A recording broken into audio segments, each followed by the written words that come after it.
Hello and welcome to SweetSpotDFS. This is a DFS strategy video for the 2020 Northern Trust. Typically, I'd have a lineup construction video to kind of conclude the DFS preview I would have for each tournament, but I have kind of scrapped that idea. I'm going to go with more of just a strategy video because that's exactly what that video was, minus the lineup construction at the end of it. Instead, I'll give you kind of a player pool to choose from at the end of this video, or just, this is basically a player picks video. So let's go ahead, get in the spreadsheet. I have the notes page up for the Northern Trust tournament. And what I have in here, I have a bunch of notable information, hence why it's called the notes page. But I have the bucket system, which if you've been here before, you know what that is. If not, welcome. It's just finishing positions last year and last week of each given year. Each year that this tournament has been played. Regardless of the tournament, it goes back to the 2013, but the playoffs did start in 2013, so it kind of goes hand in hand. I don't want to confuse you guys if you've watched other videos or are going to continue watching these videos, but it goes back to 2013. Now, I tally up all the finishing positions for last year and last week for each given year and throw them into these ranges over here on the left side. You can see 1 to 20, 20 to 40, and so on. I tally them all up with the sum function over here and then rank them based off of their sum function. Easy enough, right? I do this for the top 5 finishes for each year. I also do this for the top 10 finishes for each year.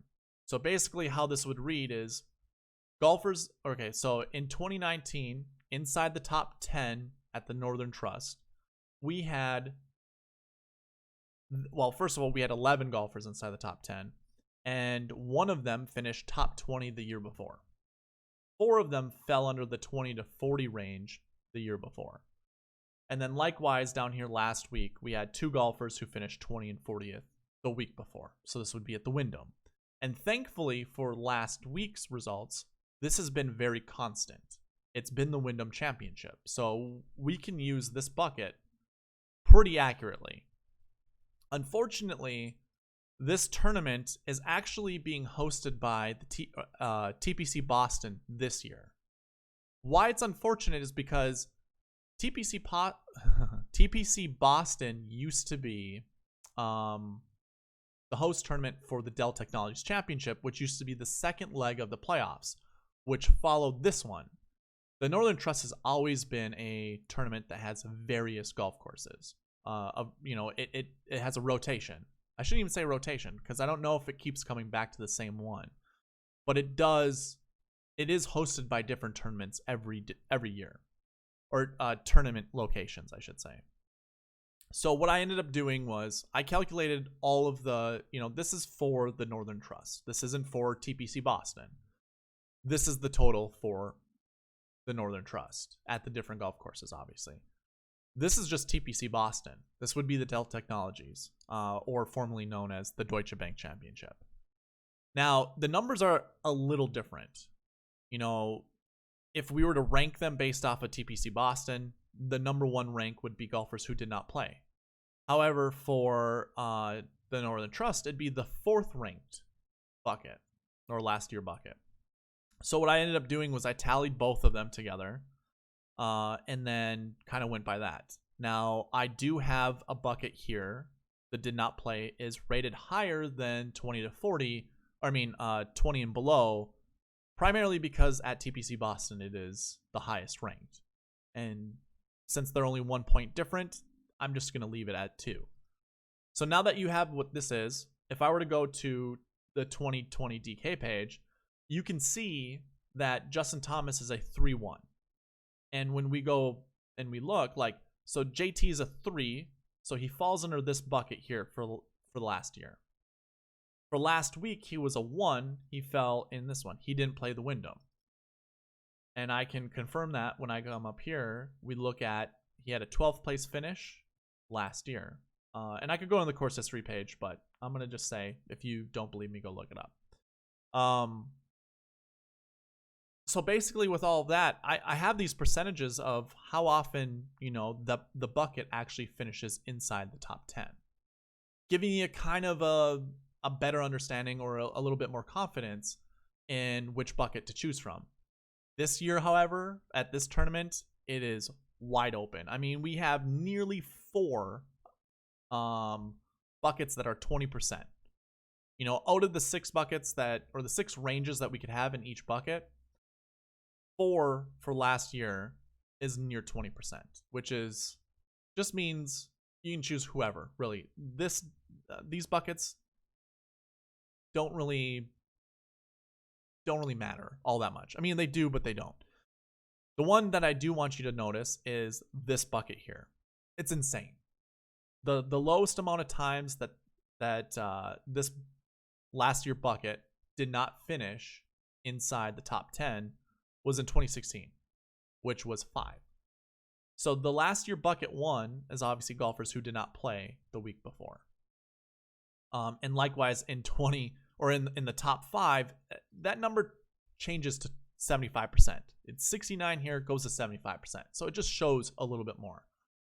So with all of this, I actually go a little bit further and I tally up all the different bucket combinations. So 2014 is really the first year we could do a bucket combination, because if I do 2013, I don't have last year's results. Otherwise, I would include 2012, you know. So 2014 is the first year we have the bucket combination. I tally up all of them, put them all in here, and then scroll down here to look at the different, like how, I shouldn't say scroll down.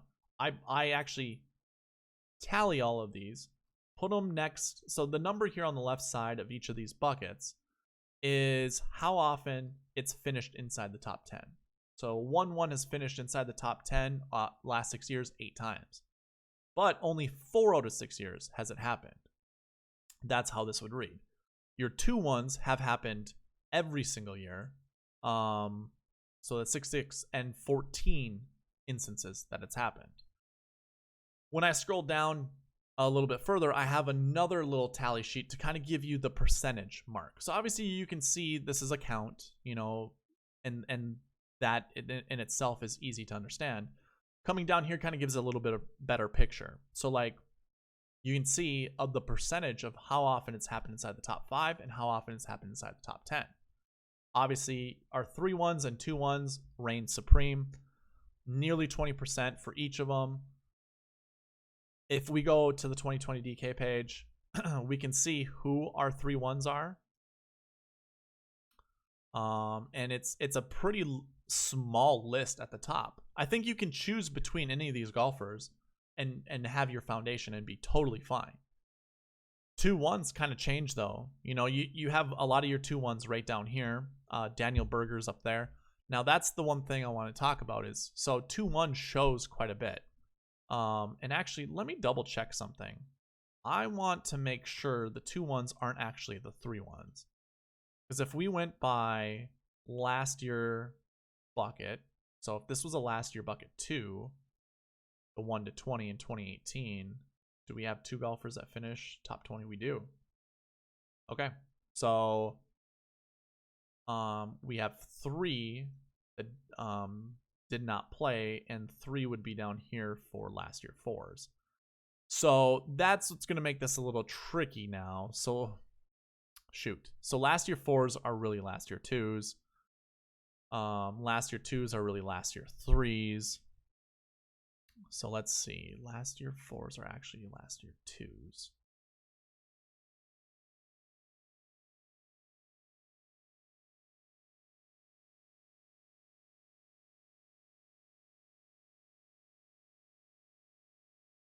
Okay, so I'm trying to calculate this in my head. If we're looking at last year 2s, this really should just be 3-1s. And for 4s, this should really be 2-1s. So when we look, so 4s and 2s, so again, last year 2s are actually last year 3s, last year 4s are actually last year 2s. So obviously we can see that it shows up quite a bit. Now, what were last year 3s then? What would that turn into? Last year 4s. Okay. That's good to know. So this is really last year 4s. Let me just write this down, because otherwise I'll continuously keep going back and forth.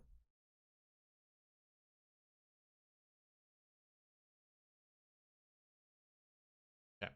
So those kind of do little musical chairs, but the rest of them kind of stay the same. Oh, okay. So when we come down here, now we can see this is really last year 3, right? Yes.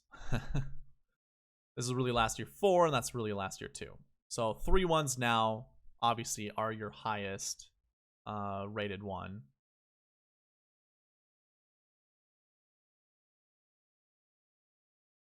Yeah, so it looks something like that instead. Whew. That is hard to, not so much hard to process, but either way. So last year 3s we see 100% of the time. Last year 2s we see 100% of the time. Last year 4s, not so much. I'm actually going to remove that because I do want to keep that information for next year. Just keep it simple like this. But for this year, obviously, it's a little bit different.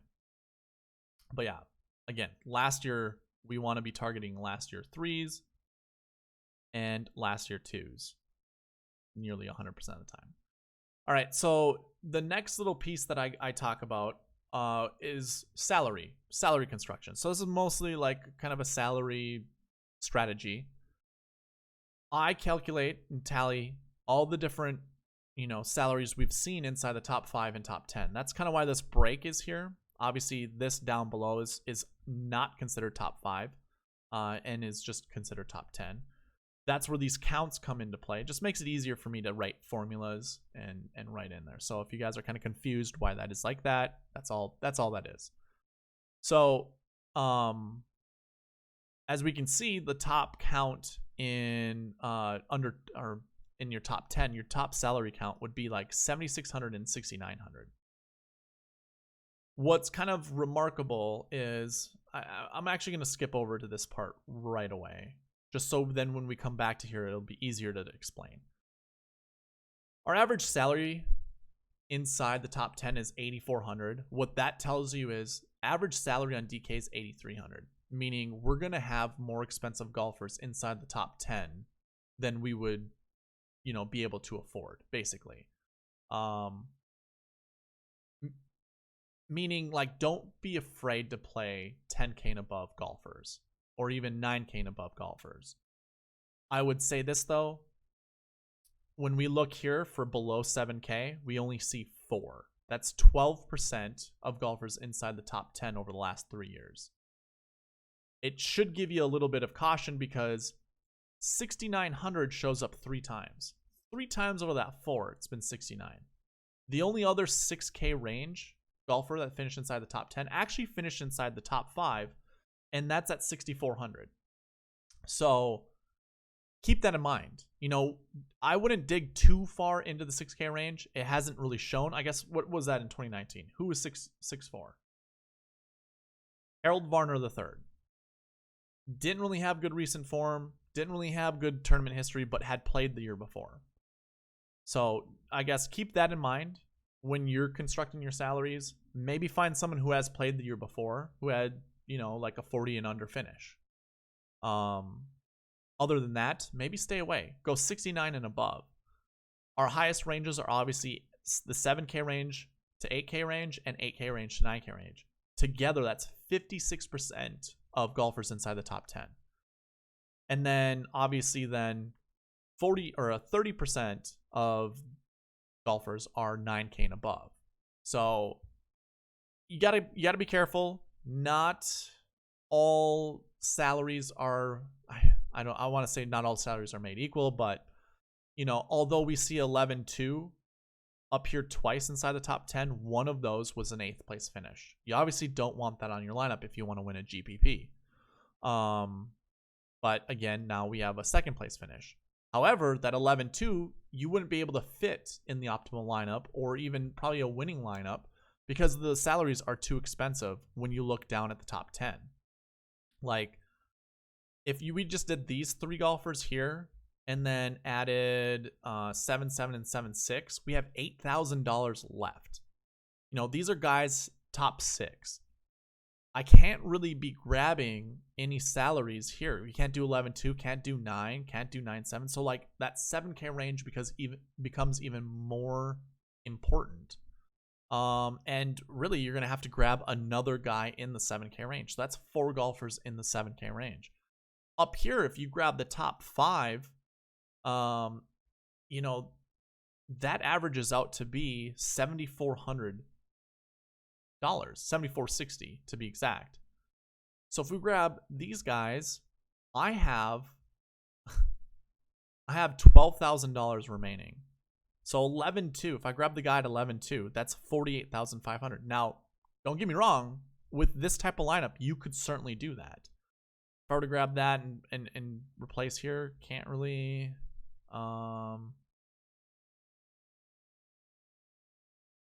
This would be like a more realistic lineup. This is 49,900. So you could do something like this, and I'm sure you probably would win a GPP because you'd have all 6 inside the top 10. And that way, actually, 11.2 does show up. So weird how this year, 11.2 you could fit. But in 2017, although it finished second place, you couldn't. Like, that's the weird thing about salary construction when you think about it. But again, we have two golfers that are in the 7K range. 3 technically, like we could consider 6,900 to be kind of, a 7K range. It's very close, right? But yeah, it's definitely, hammer the 7K range, maybe grab some golfers at 6,900, depending on who they are, obviously. And then obviously 2019, a little bit different as well. So I want to leave you with that. Average salary winner is 8,700. It's the lowest that I've seen since doing this. And 10.8 is the lowest maximum, the highest salary to win.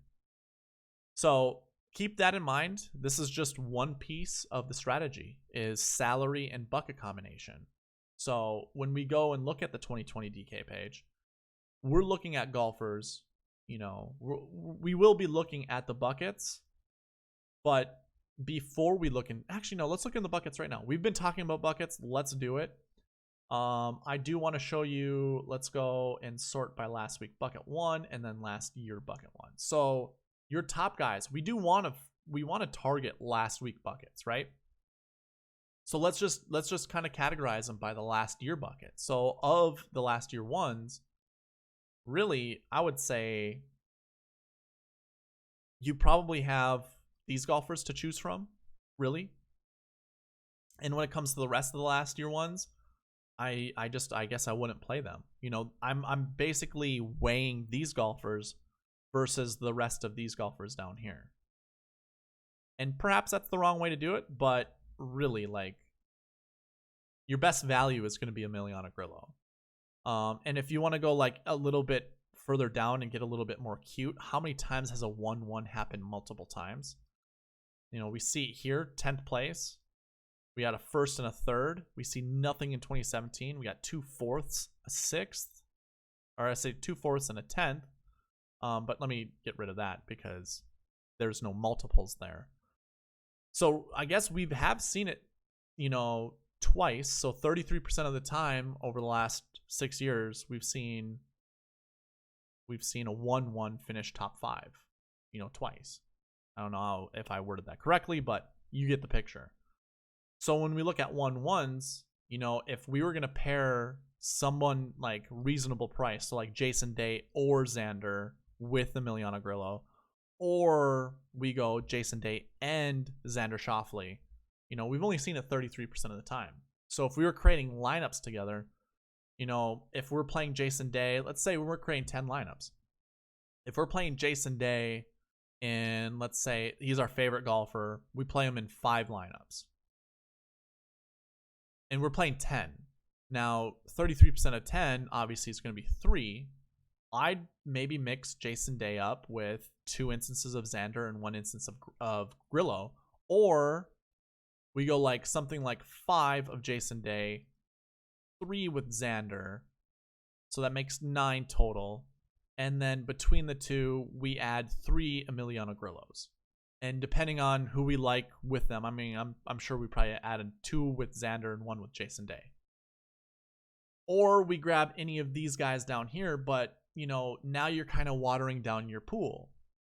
I would say let's pick someone like a Jason Day, Xander. Like, we could pick these 3. If you want to go the low ownership route, because I do believe Jason Day is going to be pretty high owned, maybe you start with like, maybe Xander, Tiger, and Kuchar are in your lineups. And by the way, Kuchar at 7,400, a very good value. If you're going to pivot from anywhere from Emiliano Grillo to or anywhere from Grillo, it would be to Matt Kuchar, in my opinion. So that would be your last year ones. I'm not going to talk more about it. Going to your last year twos now, we saw, so last year twos turned into last year threes, which means we didn't see, we did not see, hold on.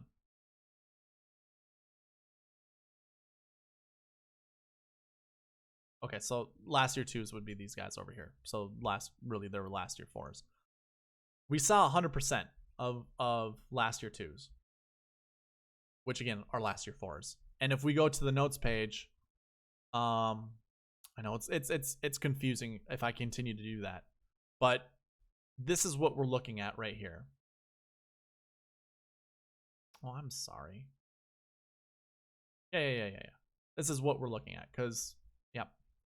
So we're looking at this, and having 9 counts inside the top 10, pretty good. Having 5 counts inside the top 5, really good as well.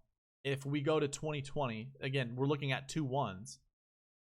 Here are your 2 1s.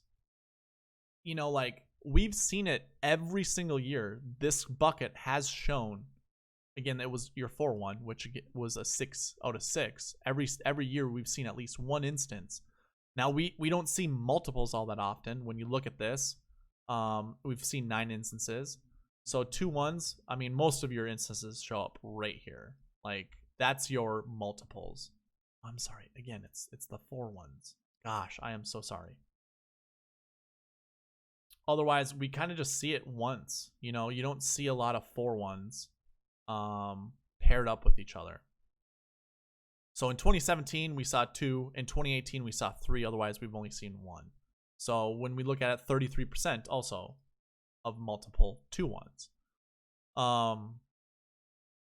Which isn't bad. The salary gives you a lot to play with. You know, it gives you a lot to work with, I should say. When we look at, you know, the other different combinations and the different golfers that fall under this, obviously, like, the most notable ones are Paul Casey and Harris English, which I really like Harris English. Brendan Todd also falls under here, and I do like Brendan Todd as well. So I wouldn't just say stick to the 2 1s, but the 2 1s are definitely going to be at an advantage. Going down to the 3 1s, this turned into what? These turned into 2 1s, right? 3s are actually 2s, and of the 2 1s, that has happened 100% of the time. So really, when you look at 3 1s, you got a pretty good crowd. You know, you have Abe Ancer, Louis Oosthuizen. I'm probably not going to play any Ian Poulter, but the rest of these guys is kind of a crapshoot. I don't know which one I like more. I do like Justin Thomas. I do like Rory McIlroy, Jon Rahm, Patrick Cantlay. I like all 4 of those golfers a lot. I guess when it comes to ownership, I might just start with these guys. It's really difficult to choose one over the other. I guess if I were to do that, I mean, when we did the course fit video, Jon Rahm and Patrick Cantlay were your top course fits. Stat fits, that turns into more of like JT, trying to remember, stat fit. So I'm looking at these numbers here. Yeah, so I mean, it would be JT, Rory, and Jon Rahm. These are the stat fit guys right here. So we had Jon Rahm, Patrick Cantlay, JT, Adam Scott. So yeah. So Adam Scott's up there, Cantlay right here. These were your top stat fit guys. So I don't know who to choose. The only 2 that show up multiple times are Jon Rahm, Patrick Cantlay. Maybe that's how we limit down. So if you're making a condensed pool, you choose from those guys. Going down to the 4 1s, these turn into the 2 1s, I believe. Yeah, 4 1s turn into 2 1s. And the 2 1s are the most we've seen. Yeah, that's how this works. Although I put this here, it still confuses me. So this is what this combination, this is what's going to show up in our DK page. but this is how it goes for the tournament. This is for yep, okay. So these are really your 2 ones. These show up the most. Here's your pool. Really, all I see are these 3 guys. These 3 guys I will be playing a lot of. I mean, Dustin Johnson will be your low-owned guy, and he might actually be, you know, someone to choose from. But if I went to my course fit, do I see actually Dustin Johnson was in the course fit video? So maybe it's DJ we choose from out of the 4 ones. 10-4, that's not bad. And obviously when we do our salary construction, we saw a 10-2 winner. So that is very much doable. And of this, really, you're really wanting to target just the last week ones. And when you look at all of these, like even the last year 3s, you want to target the last week ones. Last year 4s, actually you can choose a little bit more, but primarily you want to be choosing, you know, last week ones. It isn't until you get to the last year one that you can kind of choose from a different array of them. So yeah, I mean, like, so if we did this, we kind of have to choose here. I kind of already created a pool over here, but if I were to do that over here, I'm gonna just go like this. And basically what I'm choosing from are just my favorite plays. I mean, these are your top guys.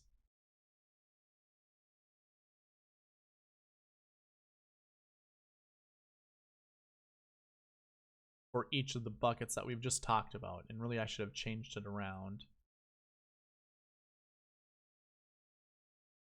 You can see how much salary you have remaining with, you know, if we were to choose from these buckets. You know, the most flexible you would have is if you were to start with, well, obviously Emiliano Grillo, but you really wouldn't start with him. You'd be starting with some of the more expensive guys at the top. Obviously, the 4 ones up here, Tony Finau and Hideki, would just give you the greatest value. But yeah, that's how that would look like. I guess we can go into the 5 ones. None of these really change. So you actually have Colin Morikawa here. 5 ones show up a lot too. I mean, if we go back down here and look, 5 ones inside the top 10, you know, we have 4 counts of it happening. We have 2 inside the top 5. Like, that's not terrible. It's obviously not a higher confidence rating, but it's not bad. I guess if I'm choosing someone from 5-1, yeah, obviously you would choose Morikawa, but if we want a little bit more flexible spending, Tyrrell Hatton's a good choice, but really Adam Hadwin would be someone I really like. And then 6-1s are topped with Mr. Matthew Wolff, Mackenzie Hughes. And again, when we go back to the bucket combinations and we look at 5-1s, 6-1s, you know, I wouldn't say it dominates their bucket combination, but it's still the highest. And then 5-1s, 6-1s, you know, 3 counts we see inside the top 10. 5-1s we see 4. You're really not going to see, obviously you saw that with there, but 5-1s we see twice here. I guess we don't see 6-1s twice. So that is something to note. We don't even see a 6-1 inside the top 5. So anyways, with the prices here, 7,800 and below, I don't think we really care if they don't finish inside the top 5. We do want them inside the top 10, and probably the best equity in order to do that is choosing a guy like Matthew Wolff. Mackenzie Hughes, I wouldn't sleep on him either. 6,700 is below that 6,900 threshold we want, but I think he plays a pretty decent value. Okay, so we went through the bucket combinations, kind of our favorite plays. Here is the next piece that I look at. I sort it out by starting hole and tee time and add them into a game, basically. This goes back to old British Open, you know, the Open. As they call out each tee time per day, it's actually which game. So obviously your first tee time out would be game 1. I just start with hole 1 and then go to hole 10. You know, same tee time, but hole 10 is going to always be the later game. I go through here and basically, I won't lie, I use the sweet spot percentage over here to determine, you know, the color schemes over on this side. If it's yellow, except for this one here, I really like Maverick McNeely and Doc Redman. I think the two of them together are pretty decent. So I do like to pair up tee times. That's basically what I'm getting at with this. But yeah, I look at the group that they're playing in and see if there's any kind of an advantage. So when the sweet spot number is high, the number gets higher. So right here you can see that number combined is 31. The 30 to 40 range I made this color. This range here, Mark Leishman, Abraham Answer, Dustin Johnson, that was only 24. So 20 to 30 gets this color range. This is your darkest red. This ends up being 43. So anything over 40 gets this darkest green. I think I said red, but it's darkest green. And basically it just tells me I really like a player from there. So honestly, maybe the best pairings are like a Rory and Daniel Berger. Maybe like Patrick Cantlay, Gary Woodland lineup. Those wouldn't be bad lineups, or even pairing Ben An in there. JT, this one is difficult because they're all very much expensive. I shouldn't say very much expensive, but they're expensive. Pairing these guys up together would be difficult. This is your highest rated one. This is 52 on the sweet spot percentage.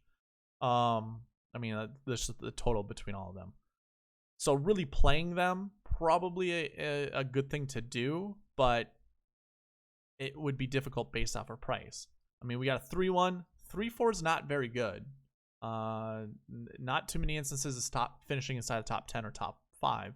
But a 5-1, obviously, we've seen. So, like, you know, maybe we do Morikawa and JT. They both fade the golf ball. They're going to be seeing the course the exact same way. So seeing the same type of shots probably gives them a pretty big advantage. I like Ricky Fowler. I don't like his group. That's why he's red. Tiger Woods is playing with Fitzpatrick and Fratelli. Don't really care about that. Oosthuizen, Snedeker, and Spieth. It's a really difficult group. I mean, sure, the sweet spot percentage is high, but these bucket combinations are brutal. Snedeker, actually, all three of them have the same kind of ball flight, so they're going to see the golf course the same. Probably going to be a little bit of an advantage or a benefit to them. Scrolling down a little bit, I kind of like this group that just edges over 10. Actually, it is 10 on the button. I like Patrick Rogers. I'm a sucker for Patrick Rogers. Pairing him up with like Pat Perez may not be a big issue or bad thing, but like Alex Noren being a 2-1 is kind of, you know, it's kind of the prized bucket combination we're looking for in that group. Going down here, I don't like this group, but it equals 10, so that's why it's highlighted. I really don't care for it. So I don't know why I really highlighted it. I just wanted to show it to you guys for the video. Same with this one. I mean, Bubba, CH3, Denny McCarthy. If you are playing any Denny McCarthy lineups, maybe pairing him up with a Bubba or a Charles Hall III might not be a bad thing to do. Bubba is kind of an outlier golfer where some people like playing up with him, some people don't. It's very drastic with him. Let's put it that way. So maybe it helps Howell III, maybe it helps McCarthy, maybe it hurts him. You know, I don't know. I would leave it up to you guys, your discretion. Mackenzie Hughes I like just because his bucket score is pretty decent, and his price obviously is very good. He's playing with last week's champ, which we really don't see much inside the top 10. Winning the Wyndham the year or the week before, not a very good omen for this tournament, but also it's Jim Herman. So like, I don't know. What I mean by that is like, unless, you know, lightning strikes twice, I don't think we have to worry about him being inside the top 10 or even winning a tournament. This next one's pretty interesting. Casey, Homa, and Connors, like, they're very good ball strikers, and they're all 69 and above. So it might be worth the play, you know, playing a 4-1. Maybe Homa's the 4-1 you want to play. And pairing them up with Casey, and then obviously like a 3-1 that's high price, that might be a good way to start your lineups. I like Kisner. I don't like the group he's playing in. Actually, I'm gonna retract that. The sweet spot percentage doesn't like the group they're playing in, but I do like these golfers. Hubbard can score low. I think he has the most rounds under 70 on the PGA Tour since the restart. Or it could just be the entire year. I can't remember. But even Werenski, he is a pretty hot golfer. I should say his form is really good coming into this tournament. So Werenski might be a good play. Coming down here, now we get kind of into the good groups. Hideki's playing with Sebastian Munoz and Kevin Na. I don't like anybody in this group. I don't know why it's highlighted green. The only reason it's highlighted green is because that number exceeds 20. But it's primarily because of Hideki. And Hideki doesn't need to be in a group. He's actually one of the very few golfers who does not like play off of someone's like good play. And he also doesn't play off anyone's poor play. He's on an island by himself when he's playing. He is all to himself. Like, he does not, I don't know what it's called, but he just does not strike heat when other people are striking heat. And when other people are cold, it's like when he goes off. So this might be a good group for him because Sebastian Munoz has not been playing that great since the restart. And we haven't really seen a lot of Kevin Na. I mean, he's been battling injuries. He is always battling injuries. So really, like, Hideki will still be on his own island. And if these golfers do poor, maybe he's the good play. And I do like Hideki this week. The next one that we look at, Duncan, Scott, and Wolf. So we've got two youngish kind of golfers that are pretty decent. And one veteran that, hey man, he showed up at the PGA Championship after not seeing him, you know, all year, or since the restart. And really all year. I think Genesis was the last time we saw him. Well, he was at the Players. But either way, I think he was at the Players. I really like these two guys together. Like, I don't mind pairing these guys up in a few lineups. Pretty decent. This is an interesting group because Lanto Griffin is wedged in between at 6,700. I don't mind playing Lanto in some of these. Sweet spot percentage has him at 1, but really, the other two like quite a bit. I don't mind pairing these guys up. Their salaries aren't that terrible to do so. So I'll probably put some of these guys together. If I'm making Xander lineups, I'm probably adding John Rahm to them. Hovland, Smith, and Palmer, don't really like this group, but it's a bunch of last week ones and golfers over 6,900. So like, anything's possible there. I would say don't be afraid to use these guys, any of these golfers. Reed, DeChambeau, and Sungjae. So Reed and DeChambeau have the same shot shape. Sungjae does not. And I think it's beneficial if you watch the same shot shapes on a golf course. So if you see a draw go into a green, you kind of have a good sense of what the ball is going to do. Same off of the tee. So we'll see that with Reed and DeChambeau. The only thing is DeChambeau just hits the ball like 30, 40 yards further than Reed. So they're going to see the same shot shape, but it's going to be at different yardages, you know? So I don't know if it really helps all that much in this group, but I do like the group together. I think if they all get hot, or if one gets hot, I think someone else will follow. So I also don't mind pairing guys up there. Streelman, Scheffler, and Finau. I really like Finau, and I think pairing Finau with any of these two golfers pretty decent. I think it's a good idea. And then we get down here at the bottom, a bunch of golfers that kind of pop out that their sweet spot percentage is pretty high, but the rest of the group is not. These are kind of flyer plays, in my opinion. I would never anchor a lineup on Tommy Fleetwood right now. And same goes with Russell Henley. Like, he's just going to be a flyer. I do like Emiliano Grillo. His bucket combination shows up pretty decent. And when it comes to salary, it's pretty decent as well. So those are the tee time pairings I wanted to talk about, and that's what you see with these colors over here. So it'll be interesting to see what the review video shows for these. One last thing I want to touch on is I went through, or by salary, inside the salary ranges that I had on the notes over here. So these were my ranges that I worked with, and basically kind of ran a model off of that, and based off of salary, this is the ownership percentage that I'd want to play out of 100 lineups.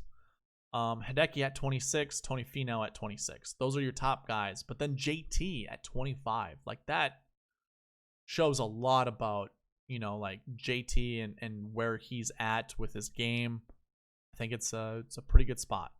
But of course, you see a bunch of the other 3-1s that we already talked about, so it just makes it even more cloudy. I mean, JT only is 3 points better than McElroy, 4 points better than Rahm, 5 points better than Cantlay. So, like, I will say this. I won't pair any of these guys up together. I don't think it's necessary. Maybe having Cantlay with some of these guys might be good, but I'm not going to put JT and Rory together. So our last year 3s are what? Really last year 2s? I suppose we did see it a bunch in 2017. But, you know, as we go through this, you wouldn't want to be caught here in 2018 or 2019 with kind of subpar finishes.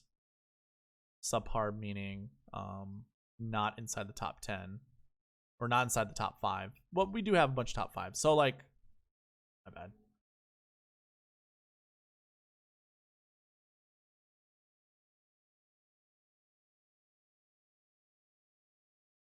Yeah, so we were looking at the right thing.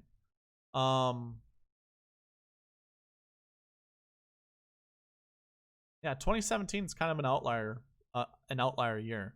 Obviously, a win, a 4th, a 5th, that's decent. 8th, 9th, not really. An 8th, not good, and a 5th, not that great. Again, these are our 3-1s. So when we look at like JT and that, again, I'm just pointing it out because I wouldn't pair these guys up together. That's all I'm pointing that out. So anyways, as you can see, last week 1s kind of prevail at the top. It's interesting to see Paul Casey here. You see a lot of guys here in the 8K range. I mean, primarily because we want to target guys in the 8K range. Guys who lead the 7K range with salary, it would be Gary Woodland, which is really interesting. Followed by Harris English, Louis Oosthuizen, Jordan Spieth, Harold Varner, Billy Horschel, who I like, Cameron Champ. The other thing that I did was go by bucket combination. So the highest rated guy would be Jason Day. And I think that's actually a pretty decent play. I really like Jason Day. Xander would be next, and then obviously you can see the rest. I then average these two out, and that comes to become the sweet spot percentage. So your top rated golfer would be Jason Day and Tony Finau, which is no surprise to me. I really like those golfers. That's why they're on the lineup or on the thumbnail for this video. Matsuyama is really close next with Bryson. So, like, choosing between these golfers, I might even pair some of them up together. Like, I don't think that's a terrible thing to do. Of the 3-1s, they kind of get split up a little bit now, but not by much. Even Webb shows up. So, although Webb's a 3-4, his stats have been so good that he pops in these models. So that basically that would be the top bucket combinations. Now, what I did is I looked at my course fit video. Here are your top course fit guys. These would be your top stat fit guys. So when we went through the stat fit and at the end of the video, these were the players that we kind of jumped on, or that showed up. Again, Patrick Cantlay, John Rahm, they show up multiple times. Does Louis? No. Adam Scott? No. Jason Day as well. So we don't see any Bryson up here. I don't see Rory in the stat fit model, nor do I see Jordan Spieth or Tommy Fleetwood. So those 3 golfers, maybe that's who we anchor our lineups with. Those are the 3 golfers that show up in both course fit and stat fit and are also at the top. Cantlay, Rahm, and Jason Day. So maybe we do something like that. I don't know. It's up to you guys. But that is basically, those are my picks. What I've highlighted, what I've talked about, what you saw in the course fit, what you saw in the stat fit, what I just showed, those are my player picks. That is my player pool. So with that, that's the end of this video. We'll see how this transpires.